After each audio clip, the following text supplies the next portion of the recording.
20 minutes after 10 p.m. last night when Oklahoma County Sheriff deputies attempted to stop a vehicle that was driving erratically. It was a suspected DUI driver. The driver continued to the 2700 block of Northwest 38th Street where it stopped. Oklahoma County called for the assistance of Oklahoma City Police. One of our officers arrived at that location, was there for a short period of time. It appears to be somewhere in the area, 15 to 20 minutes. Everything appeared to be handled on that call, so she got back into her scout car and was leaving that traffic stop. She had pulled into the intersection here behind me at Miller and began traveling northbound. At some point, she was approached by an individual from the west who opened fire into that officer's car. There were multiple rounds fired into the officer's car. The officer was struck multiple times. She was able to get out of her car and return fire. There were 3 individuals that were secured here at the scene when officers responded.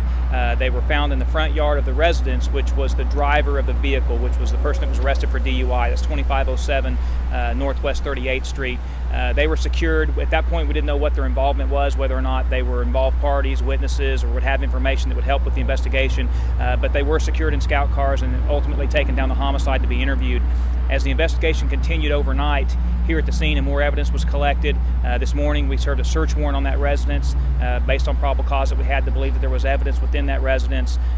Ultimately, when that all was concluded, we had enough probable cause to arrest all 3 individuals for shooting with intent to kill on the police officer. That would be the 2 sons of the individual that was arrested for DUI and his wife.